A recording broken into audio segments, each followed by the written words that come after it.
Nuestro invitado de hoy es abogado, periodista y escritor. Es también un excelente analista político y económico con nuestra Julia en la Onda, de Onda Cero.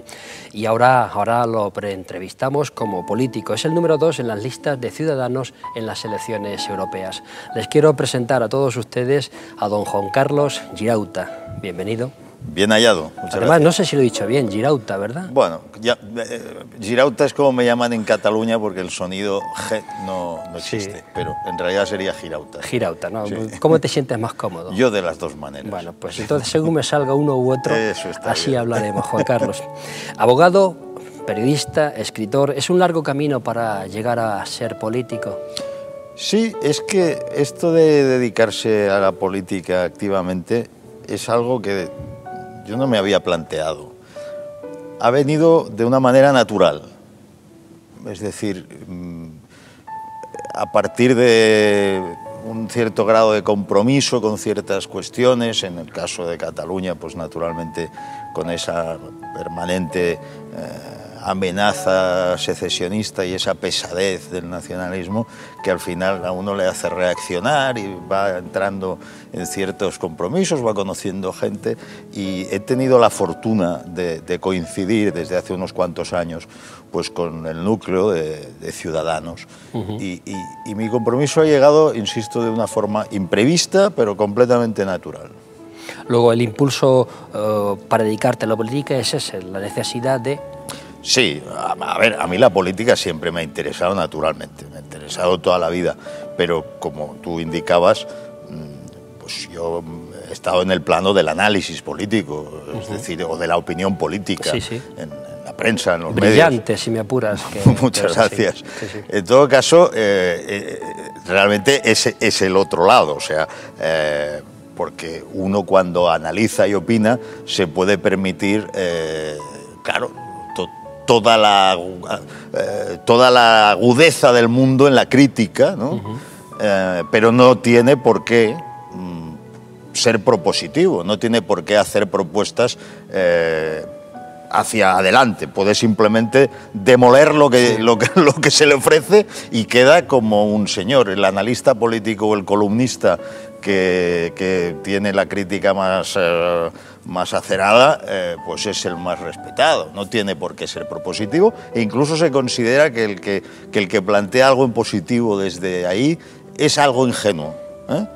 Fíjate tú qué juego tan distinto. Sin embargo, en política es completamente al revés. Un político que se limitara a la crítica no sería un buen político y desde luego no sería capaz de estimular ni de ilusionar a nadie, ¿no? Sí, sí. Entonces lo que en unos puede parecer una ingenuidad, en otros es su profesión y alguien tiene que estar haciendo las propuestas en positivo que necesita su país, su momento.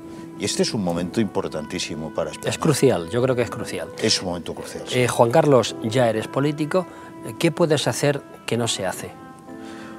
Mira, lo que podemos hacer que no se hace es la forma de política adecuada al siglo XXI, adecuada a una sociedad donde la información es gratuita, intensiva, permanente, donde los medios, donde los recursos tecnológicos permiten fiscalizar al poder, a los representantes de manera constante, donde la exigencia de participación por parte de la ciudadanía es mayor que nunca, donde no se consienten despotismos, opacidades.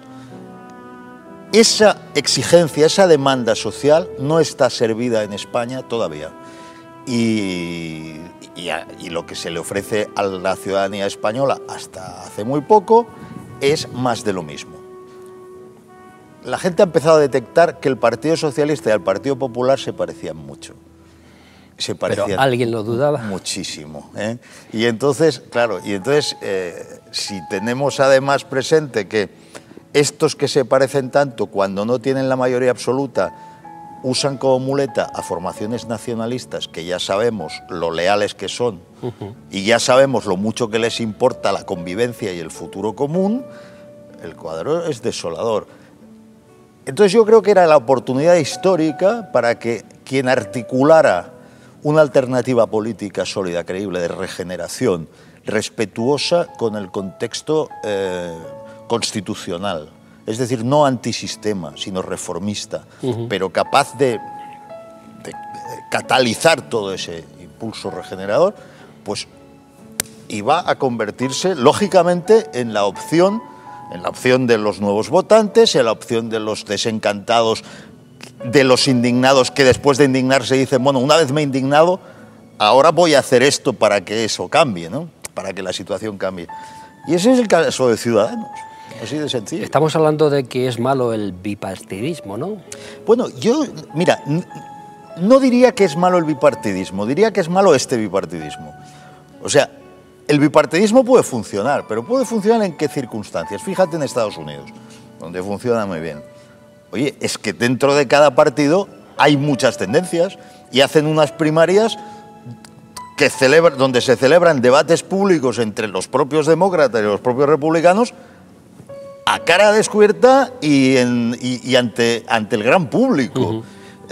Bueno, claro, si los dos partidos fueran así, a lo mejor el bipartidismo aquí también funcionaría, pero es que aquí el bipartidismo no funciona no porque el sistema idealmente no sea correcto, sino porque estos dos partidos se han acostumbrado a la opacidad y al control, y a un control propio de la política de otros tiempos.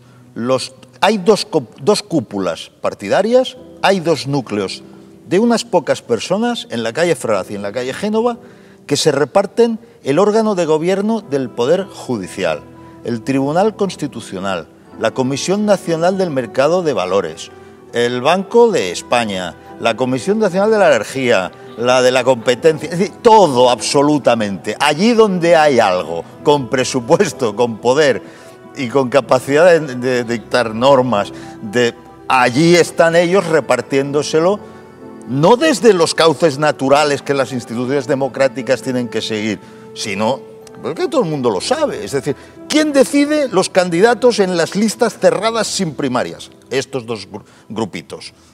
Estos dos grupitos, que pueden ser 3 o 4 personas en cada partido. Y estos dos grupitos, una vez deciden esto, claro, conforman las mayorías parlamentarias y a partir de aquí, oye, el Consejo General del Poder Judicial, pero es que el Consejo General del Poder Judicial no puede estar politizado porque es quien establece el régimen sancionador de los jueces, quien promociona, quien promueve las carreras judiciales o las frustra, quien decide a dónde va un juez o dónde no va. Eso ha acabado, como tú bien sabes, con la independencia efectiva del Poder Judicial. El otro día, y acabo con esto ahora, pero es que me he acordado de algo terrorífico. El fiscal general del Estado decía que España no se puede enfrentar a la corrupción porque no tiene recursos suficientes, que la Fiscalía no tiene recursos suficientes. Eso es el reconocimiento de una quiebra institucional. Así de grave está el asunto. Vamos a hablar un poquito de ti, si me permites, ¿no? Porque yo quería preguntarte qué metamorfosis se sufre al pasar de ser militante del Partido Socialista Catalán a escribir en Libertad Digital. Pues mira, yo siempre he sido, desde joven, coherente en un asunto, que es la defensa de España, la defensa de que España era mi nación. Eso es algo que en el lugar del que yo soy, que es Cataluña, yo soy barcelonés, en fin, ya es tener claro algo muy serio, sí, en estos tiempos que corren, sí. Y muy comprometido. En la cuestión ideológica, yo naturalmente pues he vivido un desarrollo. Yo ahora tengo 53 años. Yo me marché del Partido Socialista a los 25 años, en el año 86. Ha llovido mucho. Ha llovido mucho. Después, a ver, aquí hay una transición ideológica. Pues yo de joven era una persona muy de izquierdas y que luego, pues básicamente asumo más bien una identificación con los valores constitucionales, con unas reglas del juego. A mí me influyó mucho en la universidad Jordi Soletura, ¿no? Un gran político, Padre de la Constitución, gran político, entonces comunista, estaba en las filas del PSUV, pero a mí su influencia me sirvió más que en la cuestión ideológica, me sirvió como un enfoque de la importancia que tenía para España tener una Constitución de verdad, que fuera aceptada y producida por todas las fuerzas políticas en condiciones de libertad, y que solo a partir de ahí esa estabilidad iba a permitir, como luego se ha demostrado, una etapa muy larga de prosperidad. Y yo fui desplazándome a base de lecturas y de tiempo hacia posiciones liberales. Yo en estos momentos soy un liberal que defiende el estado del bienestar, es decir, soy alguien que considera que se deben dar condiciones de competitividad, que se debe dar la libertad de mercado, que se debe dar el mínimo intervencionismo del Estado para que se genere riqueza.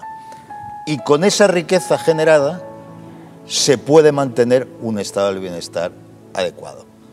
O sea, que yo no veo contradicción alguna, sino todo lo contrario, entre la defensa del liberalismo y la defensa de la protección de los desfavorecidos y de unas protecciones mínimas para toda la ciudadanía, ¿no?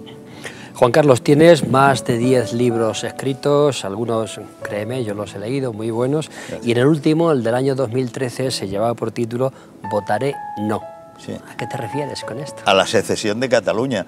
Y además, ese título que ha sorprendido a mucha gente, porque decía, bueno, pero votar no quiere decir que estás a favor del referéndum o de la consulta.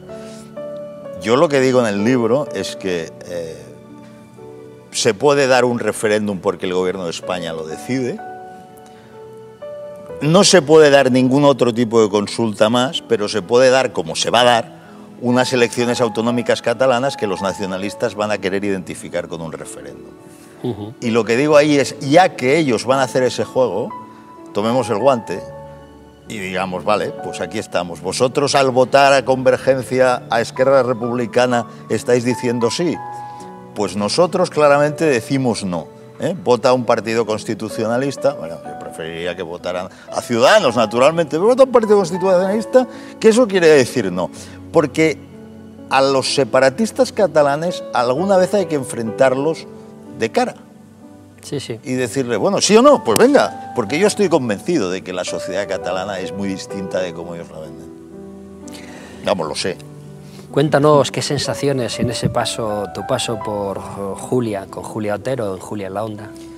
Julia es una persona extraordinaria en el plano estrictamente personal y también en el profesional. En el profesional yo tengo en Julia, en fin, una auténtica referencia, porque es el tipo de periodista que cuando se pone a moderar no solo no te limita, sino que saca lo mejor de ti. Y si además a eso le añadimos que en el terreno personal pues hemos tenido una gran afinidad, yo de Julia solo puedo decir cosas buenas. En fin, yo quiero a Julia. ¿Qué ofrece Ciudadanos a diferencia de otros partidos? Ciudadanos ofrece, ofrece varias cosas que son diferentes a los otros partidos. En primer lugar, ofrece una serie de gente, que somos los que damos la cara, que no venimos de la política profesional, no venimos de la política. Gente que nos ganamos la vida con nuestras actividades, las que fueren, y que no somos el resultado de ninguna larga espera en el aparato de un partido para que te den la oportunidad, ni de nada de eso, ¿no? O sea, Ciudadanos es distinto porque nació de una plataforma civil. Ciudadanos nació en un contexto muy particular, que es el contexto catalán, cuando un grupo de intelectuales catalanes se da cuenta de que no hay nada que hacer con los partidos existentes. Es decir, hay un momento en que asumen que los socialistas catalanes son nacionalistas, que es en la época de Pascual Maragall, son nacionalistas, y que el Partido Popular, además de cobarde, además de pactar siempre que haga falta con los nacionalistas, ha caído de bruces en las coordenadas discursivas, en el campo semántico, en el marco mental de los nacionalistas. Y que por lo tanto aquello, o alguien da un paso al frente, dice voy a defender la Cataluña no nacionalista, o ya nos podemos despedir. En ese contexto nace Ciudadanos. ¿Y qué sucede?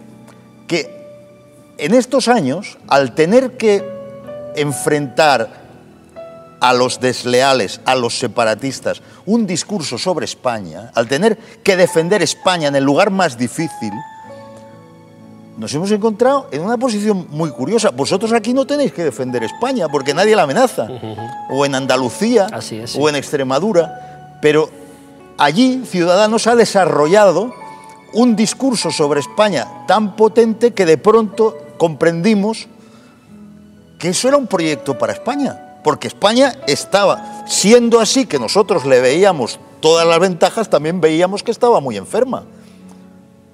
Por lo tanto, fíjate tú que el diagnóstico a veces es similar al que pueda hacer cualquier antisistema o cualquier separatista, pues esto está fatal.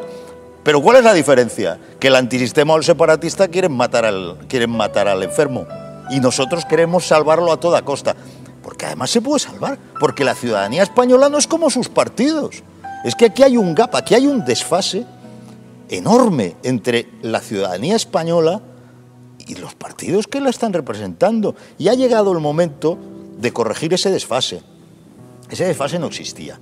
Yo creo que ese desfase entra, vamos a ver, entra ya en una dimensión insoportable con Zapatero, y luego con Rajoy, que llega prometiendo la regeneración de eso y prometiendo otras 100 cosas de las cuales no ha cumplido ni una sola, pero ni una sola. O sea, bajaré los impuestos, los sube, no pondré un solo euro para salvar a la banca, mete 107.000 millones para salvar a la banca. No sé, o sea, ¿qué decía del Poder Judicial? Se volverá a escoger por parte de los jueces, retrocederemos la ley del 86, cuando Alfonso Guerra mató a Montesquieu. Lo mismo. Es que han cumplido todo. Entonces, claro, ellos están convencidos, estos dos grandes partidos, de que van a poder seguir haciendo lo que han hecho estos años, estas décadas, indefinidamente. Se equivocan. Hasta aquí han llegado. Ciudadanos, Juan Carlos, lleva gente de tanto prestigio como Javier Nar y Carolina Punset y tú mismo en el número 2. ¿Qué resultado prevéis? Mira, no lo sé. Prever, yo lo que preveo es entrar en el Parlamento Europeo. Es decir, pasar de no estar en el Parlamento a estar. Y eso tiene más miga de lo que parece, porque Ciudadanos no enfoca esto solo como estas elecciones. Lo enfoca como el primer paso de un ciclo que dura 1 año y medio y durante el cual Ciudadanos va a ir entrando en las distintas instituciones, el Parlamento Europeo, en los municipios cuando lleguen las municipales y comunidades autónomas y finalmente en el Congreso de los Diputados. Entrar es lo importante.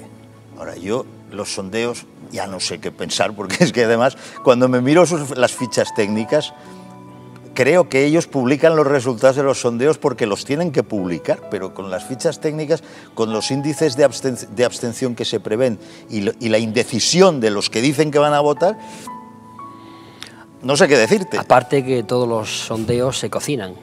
Todos se cocinan. A ver, además tomarle la medida electoral a Ciudadanos es especialmente difícil. Es decir, los sondeos siempre se han equivocado con Ciudadanos a la baja.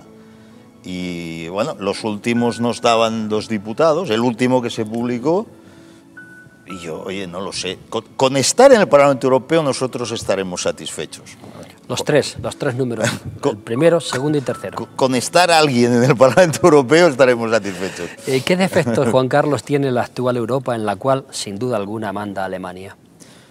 Los defectos de la actual Europa, a ver, hay unos defectos que son de la sociedad europea, que quizá vive ensimismada, por regla general, en un mundo de espaldas a todo lo que le rodea, y hay unos defectos propios de la arquitectura europea, de la arquitectura de la Unión. Yo, si nos centramos en el tema de la Unión, a mí me parece que un defecto enorme es la incapacidad de desarrollar una política exterior y de seguridad común. La posibilidad de que vuelva a haber matanzas junto a la frontera de la Unión Europea, como sucedió en el caso de la ex Yugoslavia, sin que Europa sea capaz de reaccionar. Recuerda lo que pasó entonces cuando la limpieza étnica tuvo que venir Estados Unidos, como siempre en la historia contemporánea de Europa, a impedir la ignominia. Eso dice muy poco sobre Europa. Europa no asume el coste de sus libertades y de su prosperidad. El mundo es muy complicado y muy hostil. Y cuando tú creas una isla de 500 millones de personas que vive en libertad y que comparativamente está en situación de prosperidad, eso tiene un coste, lo tienes que defender, Y Europa no está dispuesta a pagar ese coste. Pero estos son problemas europeos muy profundos y que dependen, digamos, de fuerzas culturales, de vectores culturales muy arraigados. Pero la parte buena es que Europa se está integrando. Europa, en estos momentos, es el choque de dos grandes fuerzas. La fuerza de integración y de unión y la fuerza de los nacionalismos proteccionistas, xenófobos, los que quieren regresar a la lógica de los estados-nación. Bueno, en esa dialéctica, pues un choque dialéctico, se resolverá en los próximos años, para bien o para mal, la cuestión. Yo creo que ganará la fuerza de la integración, porque en Europa llevamos muchas décadas ya de construcción de Europa. Y en esta legislatura se ponen en marcha mecanismos que corrigen en gran medida el déficit democrático europeo. No lo corrigen del todo, pero lo corrigen. El Parlamento Europeo se va a parecer más a una cámara legislativa de lo que ha sido hasta ahora. El Parlamento Europeo lleva el nombre de Parlamento, pero lo lleva por llevarlo. Sí, por llevarlo. Hasta ahora sí. Confiemos que ahora sea el momento de que tenga su peso, ¿no? ¿En qué beneficia Europa a España? En todo. Todos los avances en la integración europea son beneficiosos para España. No se me ocurre ni un solo ejemplo en que, no digo la Unión, digo el avance en la integración. O sea, si la Unión sigue la línea de la integración, de la armonización legislativa, de la unión fiscal, si sigue a fondo en la unión bancaria como parece, todo lo que sea avanzar en la integración redunda en beneficio de los ciudadanos españoles. En sentido contrario, si Europa si la Unión Europea cede a las pulsiones proteccionistas, a las pulsiones disgregadoras, todo eso será negativo para España. Y yo de verdad no puedo pensar en un ejemplo que no sea así. Y como ejemplo de por qué es así, te quiero poner uno, que es el de la unión bancaria. Solo con lo que ahora se ha aprobado, que incluye el mecanismo de resolución, España no tendría que haber hecho... Nosotros, contribuyentes españoles, no tendríamos que haber hecho frente al saneamiento del sector financiero. Nos habríamos ahorrado 107 o 108 mil millones de euros. Que se dicen pronto. Que se dicen pronto. Porque se habría hecho cargo la banca. ¿Qué es lo que prevé el mecanismo de resolución para la liquidación de entidades? Por cierto, tú habrás oído estos años el dogma del Partido Popular, del Partido Socialista, de Convergencia y Unión, del PNV, ese dogma según el cual las entidades financieras no se pueden cerrar, no se pueden liquidar, no pueden desaparecer y no pueden quebrar, porque eso era un dogma. Era un dogma, sí. Y lo han defendido a ultranza. Y los que decíamos, oiga, si una empresa quiebra, déjela, liquídela usted. Y ustedes no saben nada, hombre, que vienen a decir, no puede cerrar. Ah, pues resulta que sí, sabíamos, porque ahora la Unión Europea, en la unión bancaria, ha legislado justamente cómo se hace para liquidar las entidades que quiebran. O sea, que o ellos mentían antes o mienten ahora. O era verdad que no se puede cerrar nunca una entidad bancaria y entonces tenían razón cuando lo decían, o ahora mienten o viceversa. ¿Cuándo nos mienten? Es que ese es el gran problema con el PSOE y el PP, que uno no sabe cuándo nos mienten. Yo tiendo a creer que siempre, ya para salvarme, para curarme en salud, ¿no? Realmente hemos salvado los bancos y esos bancos luego no son capaces de financiar a las empresas y los particulares. Es que estás poniendo el dedo en la llaga. Yo acabo de leer el informe de competitividad global que hace el Foro Económico Mundial del 2014, y cuando te sitúa a España entre los países de cola europeos en competitividad y analiza las razones por qué España es tan poco competitiva, la razón de más peso es por la falta de financiación. Sin duda. Entonces, nosotros hemos salvado, primero, asumiendo los 40.000 millones que pone la Unión Europea a disposición del gobierno español, del Estado español, para salvar a la banca. Bueno, a disposición del Estado, nosotros somos los que lo debemos, los contribuyentes. Y luego, como resulta que existe el dogma de que no se puede dejar quebrar y liquidar a las entidades, hay que adornarlas, sanearlas, reconvertirlas y ponerlas guapas para que los bancos grandes las compren. Y eso nos cuesta 67.000 millones más en esquemas de protección de activos. 16.000 millones hubo que ponerle a la CAM adicionales para que se la comprara el Banco de Sabadell. Hay algunas que ni poniéndoles todo ese dinero las quiere nadie, como la antigua Caixa Catalunya, ¿no? Bueno, oiga, vamos a ver, es que esto es una verdadera tomadura de pelo. Todo esto es demencial. Esto lo hemos puesto, lo has puesto tú, y lo he puesto yo, y lo han puesto todos los contribuyentes españoles, ¿no? Sí, sin duda. Sin duda. Realmente te pregunto, ¿está mejorando la economía? Y si es así, ¿en qué proporción se debe a Mariano Rajoy? La economía está mejorando. Vamos a ver, yo lo que diría es que los indicadores económicos demuestran que se ha tocado fondo y que podemos tener la esperanza de que esto no sea un rebote, sino, o sea, no entremos en una L, sino que sea una V y ahora se vuelva a crecer. Bien. Ahora bien, con un 25% de paro, con un 55% de paro juvenil, es lícito, es decente celebrar una recuperación de la economía española. ¿O tenemos que esperar a que esa supuesta recuperación de la economía española se traduzca en la reducción efectiva del paro? Yo te digo una cosa, mira, en Francia, con el 10,9% de paro, están desesperados. También tienen el 4,5% de déficit, lo cual les desespera más.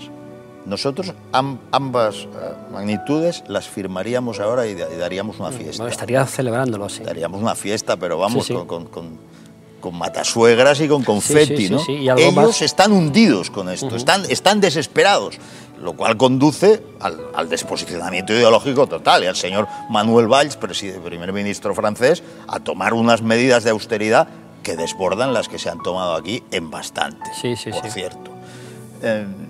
Por tanto, está mejorando. Hombre, es que hay cosas que no son discutibles, los indicadores son magnitudes. O sea, sí, mira, ahora no crece el paro, sino que se crea un poquito de empleo, de acuerdo, pero oiga, es que el 25% de paro es una cifra que no es europea, no es ni occidental. No, es africana. Es una cosa horrorosa, pero no, vamos a esperar a sonreír a que eso realmente se empiece a corregir, ¿no? Juan Carlos, háblanos de esa unión de UCIN y Ciudadanos. Bueno, pues esa es una unión, eso es un win-win, o sea, ganar, ganar, ¿eh? A mí me parece que es un ejemplo muy ilustrativo de lo que está siendo la expansión de esta corriente regeneradora. Es decir, cuando se articula políticamente el proyecto de regeneración para toda España, inmediatamente eso conecta con iniciativas locales ya implantadas que tienen la misma necesidad de regeneración, que detectan los mismos problemas de patrimonialización del poder por parte de las formaciones tradicionales y comprenden que al funcionar unidos todos vamos a ganar. Y eso es un modelo que se da aquí y que se da en muchísimos otros lugares de España, como yo he ido viendo durante esta campaña. Aún así, aún teniendo en cuenta que los grandes partidos proclaman que no se debe votar a los pequeños.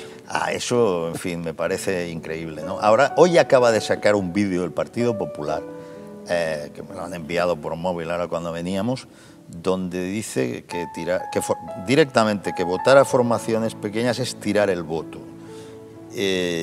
Entonces, ¿la virtud democrática es ser grande? ¿Estoy entendiendo bien? Es decir, ¿me está contando el Partido Popular que la virtud en democracia es ser grande? Y que votar a quien no es el grande, votar a quien no tiene los 8 millones de euros para una campaña electoral, votar a quien como nosotros solo tiene 300.000, votar a quien no asume hipotecas de nadie, a quien no tiene deuda, es tirar el voto. Entonces, no tirarlo es votar a los de Gürtel, votarlo es tirar a los que deben 70 millones, al partido de Bárcenas. Eso es el voto útil. Ese es el voto útil. Mire, si lo que quieren decir con lo de tirar el voto, que es una expresión muy desafortunada y muy poco democrática, es lo del habitual voto útil, yo le digo una cosa, el voto más útil es votar a gente que cuando lleguemos a la Eurocámara vamos a trabajar. Ya no le digo más, a trabajar. Tirar el voto es votar a un partido cuyos eurodiputados han producido 0,6 informes al año de media. Eso es tirar el voto. Juan Carlos, aquella cámara de allí enfrente que te está viendo y te está mirando y te está observando, dile por qué tiene que votar la gente a Ciudadanos en estas elecciones europeas.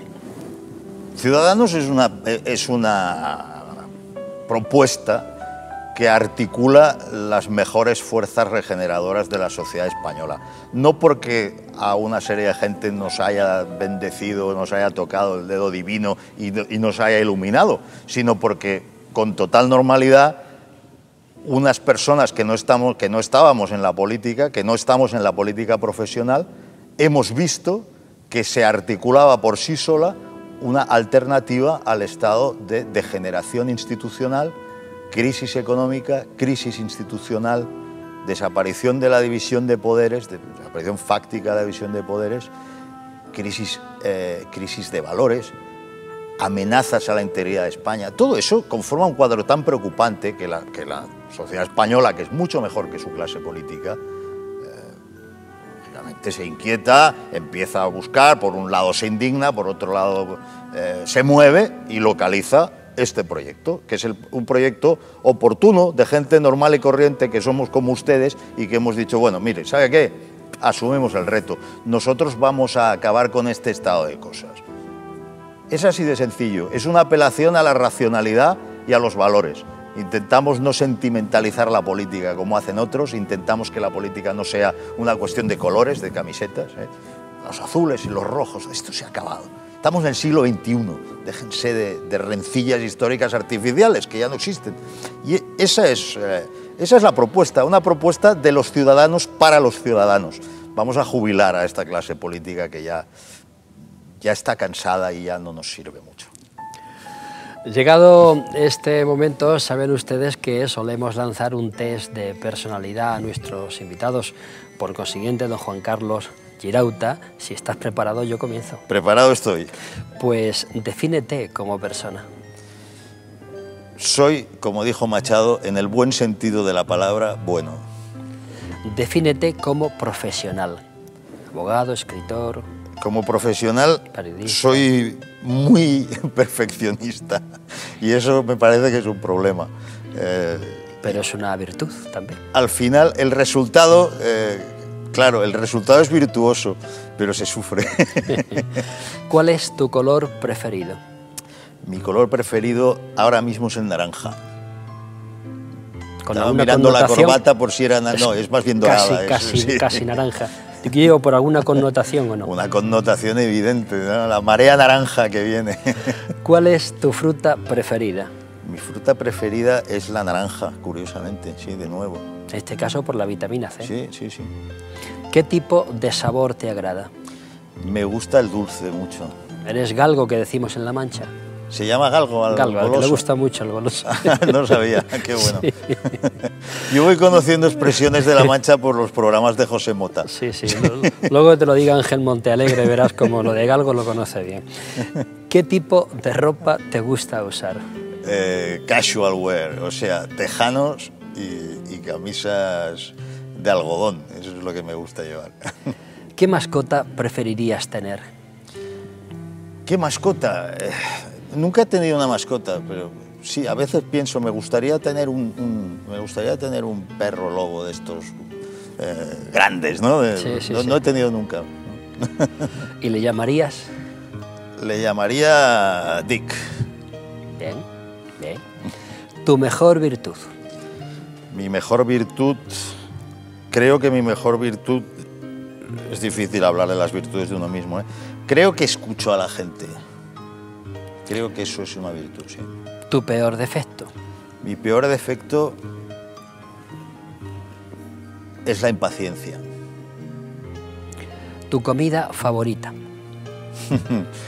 Yo tengo un paladar completamente infantil.